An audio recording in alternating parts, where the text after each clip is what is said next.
พี่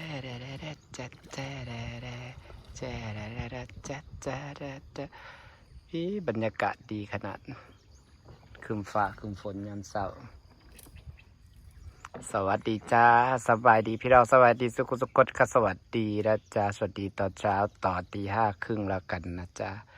สวัสดีที่แม่น้ำโขงมาหาปลาอีกแล้วพี่น้องหมานบ่หมานกับมาหาคือเก่าจ้าหมานบ่หมานกับมาหาคือเก่าเด้อจ้าปลานี่แขนเบ็ดปะล่ะปลาแขนเบ็ดแขนที่รอมาดูปลาแขนเบ็ดกันนะจ๊ะมาเลาะยามเบ็ดแต่เช้าพี่น้องจากสิมานในถอดเขาบ่ได้ปลาลายมือแล้วเขาบ่ได้ตื่นเต้นลายมือแล้วบรรยากาศยามเช้าพายเรือกำลังเข้าไปในห้วยจ้าเข้าไปในห้วยได้ปักปีกอได้ปลาคังตัวบักใหญ่อยู่ในห้วยแล้วพี่น้องใส่เบ็ดแขนนี่แหละเนาะได้ปลาเคิงตัวบักใหญ่ปีนี้จะได้ไหมที่เข้าไปในริมห้วยบ้านสวนมาทางหญ้าแล้วบ้านสวนจะมีโคตรมาหาเลาะยามเม็ดยามเศร้าจ้าพี่น้องอยู่ตามริมแม่น้ำโขงตอนนี้ก็อยู่ที่ท่าสวนของเขาเองเมื่อวานเพิ่นมาทางหญ้าแต่พอลาบ่ได้มาเบิ่งยามเบ็ดแต่ละหลังเพื่อสิยามได้พี่น้องเพื่อจะได้ปลาแต่ละโตเพื่อจะได้เงินแต่ละบาทพี่น้องลำบากลำบนตื่นแต่ตี 4 ตี 5มาแล้วก็บ่ได้อีหยังแต่ก็ต้องลงมาเสมอมันเป็นอาชีพพี่น้องเพราะว่าคันบ่หาก็บ่ได้มันก็ต้องมีมือได้สักมือแล้ววะมือบ่ได้เฮากะสู่ไปมือได้เฮาก็มีกำลังใจพี่น้องบัดมือได้มันก็ได้บัดมือมามันก็มานได้อันนี้มันปลามันได้เข้าฝั่งปลายังไม่ได้เข้าปัดได้เท่าไหร่มือมานกับมานเป็นเอามือประมาณกับประมาณปนเปกันไปจ้ามือมานก็ได้หลายสู่นะคะเมื่อยก็ต้องสู่นะคะพี่น้องคันบ่สู่กับบ่ได้อย่างสิแหละอยู่บ้านมันบ่มีแนวหาก็ต้องหากินจากธรรมชาติแบบนี้แหละพี่น้องอาศัยแม่น้ำโขงเป็นที่พึ่งคันบ่มีน้ำโขงก็จะสิไปหาอีหยังพี่น้องบ้านเฮามันบ่มีแนวเฮ็ดสังสีลา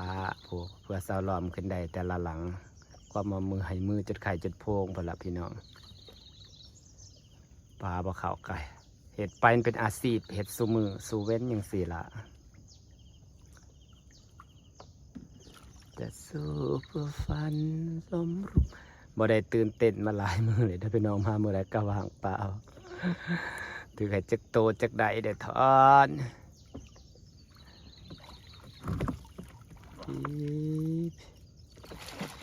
เห็นในคลิปเราก็จะยับรอบปลาน้อยเต็มรอบถ้าสะอ้อนทางใต้ปะรอบมันถือแต่ปลาน้อยนะปลาน้อยล้ายเต็มรอบก็จะอ่อนได้ปรากฏแล้วพี่น้องพอมีแห้งตัวหนึ่งจ้าปรากฏตัวสวยๆเลยค่ะ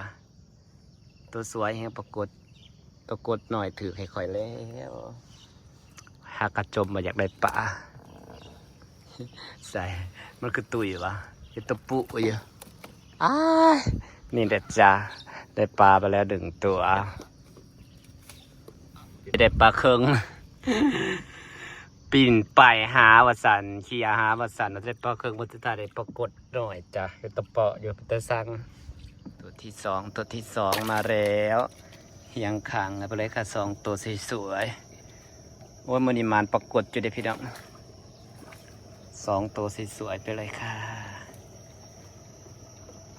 กี่ถึกปลาดุกมูลตัวบักงามพี่น้องเลยนี่งามอีหลีนี่ถือปลาดุกเกิดปลาดุกมูลปลาดุกเป็นน้ำคลองกับตัวแบบเด่นพี่น้องนี่ตัวเป๊ะๆงามๆนี่จ้าปวดจ้านี่เรายามเบ็ดชุดยามรอบหลังที่ 1นะคะ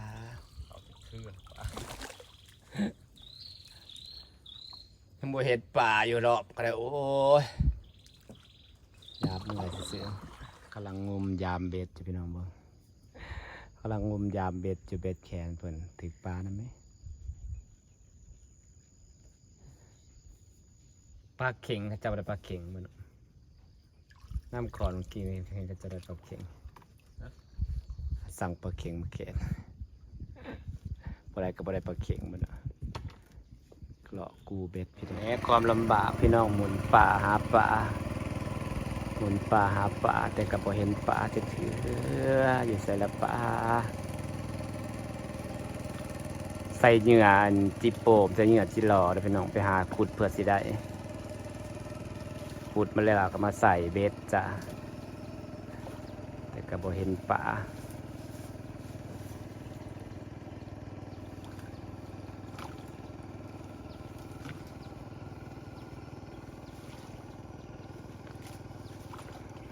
หาอย่างบ่เห็นปลาไปได้เพื่อสิได้ปลาตัวหนึ่งพี่น้องเอ้ยต้องไปขุดจิหล่อขุดเพื่อสิได้กับขุดเปิดมือขุดจิโป่งเพื่อสิได้เป็นร้อยเป็นยังก็ได้ขุดมาแล้วเราก็มาแขนเบ็ด3 ขั้นตอนแล้วก็มายามพี่น้องอันบ่ได้ปลากระทอได้พี่น้องความเมื่อยแต่ละมือแต่ก็ต้องเห็ดเพราะมันเป็นอาชีพของเฮาคันบ่เห็ดก็บ่มีกินพี่น้องจ้ะขนาดตื่นแต่ตี 4นอน4 ทุ่มยังบ่เห็นยังบ่ได้เงินอยู่พี่น้องเอ้ยว้ายถือปลาถือปลากดมาเลาะยามเบ็ดน้ำกันเด้อจ้าพี่น้องจ้ายังว้ายปลากดอีกแล้วโอ้เป็นตัวสวยเย่ปลากดเขาฟังพี่น้องได้ปลากดสวยอีกแล้วจ้าตัวที่สองมันหมานนะคะคอยเห็ดคอยหยาบไปจ้าพี่น้องกับบรรยากาศยามเสาแขนเบ็ดมันเลาะยามเบ็ดเด้อจ้าอากาได้ปลา2 ตัวยามเบ็ดไปนำยามเลาะไปนำแต่เลาะยังไม่เห็นปลาพี่น้องเบ็ดก็ได้2 ตัวแล้วได้ใส่เหงื่อจิโปมจ้าใส่เหงื่อจิรอนะคะจิรอก็อึดเลาะยามเบ็ดพี่น้องหมุนปลาหมุนดงพอเบ็ดเนี่ยเราสอดลงไปตามเหงาใหม่เนาะคันถือปลามันกัดสีของอยู่กลางต้นไม้เนี่ยพี่น้องมันกัดสีของสีพันกับต้นไม้เห็นคันถือปลาเครื่องนี่ได้หมุดลงไปเอาเพื่อละได้หมุดน้ำลงไปเอาแล้วพอเบ็ดเราย้อนลงไปพื้นน้ำพอเบ็ดมัดใส่หมวกหินแล้วก็ย้อนลงไปพื้นน้ำเพราะว่าปลาพวกนี้มันจะหากินน้ำเหลือกพวกปลากดปลาเครื่องมันยังมันจะหากินน้ำเหลือกมันสิหมุนลงไปตามพื้นดินต้องย้อนลงไปพื้นคันถือกับสีของต้องได้หมุดลงไปงมหมุดลงไปเอาเด้อจับพี่น้องเป็นปลาถือปลาข้างยังหมุดเลิกแล้วเบ็ดได้น้อยเนี่ยเคยได้ปลาข้างใหญ่ได้พี่น้องเคยได้อยู่ได้แต่ก่อนจะถือกันนี้มันจะถือยังมันจังอยู่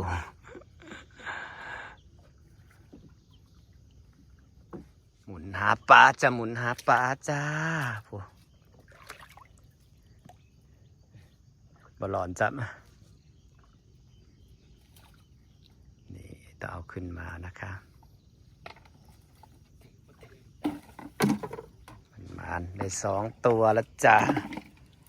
ยามต่อไปยามรอบจ้า ยามรอบเสร็จสิมาเก็บผักตบนะคะเก็บผักตบสวยๆแบบนี้เลยค่ะเก็บไปลงหนองพี่น้องให้ปลาส้นปลาเขามันหลายแห้งแล้วแตกซะแซวนิดหน่อยพอมันได้เห็นนี่เหงาผักตบกินแน่ปลาหลายซื้อทำไปเกลือปลาหน่อยให้มันใหญ่จ้าพี่น้องใหญ่ไวเด้จ้าได้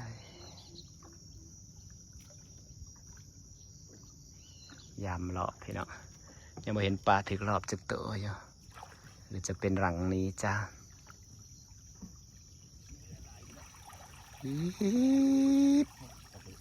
ปลาอ่ะนี่ถืออีลีปลาดุกมูลถืออีลีสมพอดปลาวันนี้ได้ปลาสวยๆอีกแล้วจ้าเรายามล้อมกันจ้าน้ำมันไหลแห้งไปน้องตักพอทันกระไรจุกจวกลงน้ำมันไหลแห้งครับนานี่เป็นนาน้ำหลากน้ำกระสไหลแห้งแล้วกระสีขุ่นๆนี่เนาะพวกปลาหนังปลายังกระสีขึ้นพี่น้องขยามน้ำนิ่งยามนั้นกระสีพวกปลาเก็ดแต่ปีนี้ปลาหน่อยบ่ค่อยได้ปลา มารุ่นรอบดังนี้กันนะจ๊ะบางทีได้ปลานุกมูลตัวบางงามหนึ่งพี่น้องปลาดุกน้ำโขงนี่ตัวสวยๆตัวงามๆไปเลยจ้ามารุ่นรอบหลังนี้กันเด้อจ้าพี่น้องเมื่อกี้ได้ปลานุกมูลมื้อนี้ยังได้ปลาอยู่3ตัวยังพอมีกำลังใจอยู่2 มื้อที่ผ่านมาบ่ได้หยังพี่น้องจ้าปลามันก็เริ่มมาแล้วโอ้ยว้ายว้ายปลาแหลด2 ตัวปลาแหลด2 ตัวเยี่ยวมาแล้วจ้ามันปลาหลังเดียว2 ตัวเยี่ยวตัวละโลหมดเลยโอ้ยตัวใส่พอดีแบบงามขักไอ้ดินี่พี่น้องว่าแล้วมือนี่มันสิหมานนี่เยอะๆนะคะ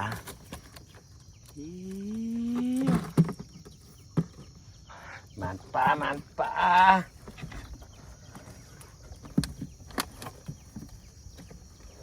มันปลาแค่ตัวบักงามหนึ่งน่ะ2 ตัวนี่ครับมันถือเนี่ยย่อขึ้นมาเนี่ยเสียงกรีดจิตเลยค่ะปุ๊บมันได้ปลาแล้วจ้าพี่น้องจ๋านี่กำลังใจขึ้นเยอะแล้วค่ะนี่หมานปลาแหล่ว้าได้หลายตัวแล้วพี่น้องนี่1 ตัว2 ตัวหลังเดียวใส่เดียวกันพร้อมได้งามอีหลี2 ตัวจ้าวันนี้หมานปลาแล้วจ้าหลังเดียวได้2 ตัวเข่า2 ตัวเนาะคักอีหลีพอได้ปลาเริ่มมีเสียงนะคะพี่ดอกค่ะเริ่มมีกำลังใจแล้วจ้าได้ปลา5 ตัวแล้วนะคะวันนี้มันนี่ดิมื่อนี้ปลาเขารอบ2 หลังเลยเด้พี่น้องมันได้เขา2 หลังเลยเพราะฝนตกแล้วมันเข่าเปล่าวะ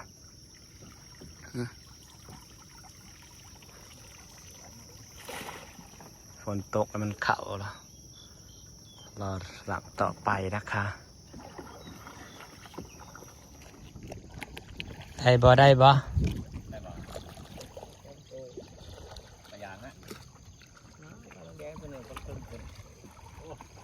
ปลาเคิงบ่ใหญ่บ่เสียบกุ้งนะครับยามบนเลยเป็นได้ปลาเคิงเลยเอาได้ปลาเคิงน้องอีพอเอาก็จะมาเลาะยามรอบต่อที่เราก็จะได้ปลาเคิงเหมือนกันถือนี่มีบ่ปลาเคิงพี่กระตุกยังเต็มอยู่ว่าถือนี่มีบ่ปลาเคิงถือนี่มีบ่อยู่อันนั้นพวกน้ำบนน้ำขุ่นพี่น้องบ่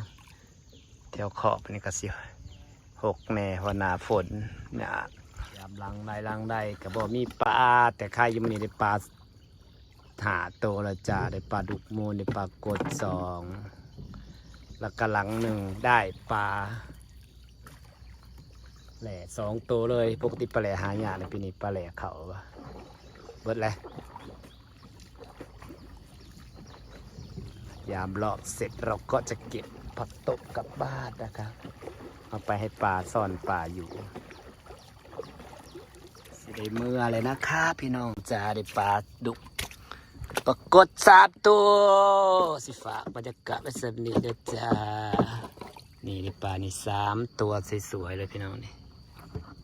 แล้วก็ปลาแหล่นะคะปลาแหล่ตัดเสือกใส่แขนเบ็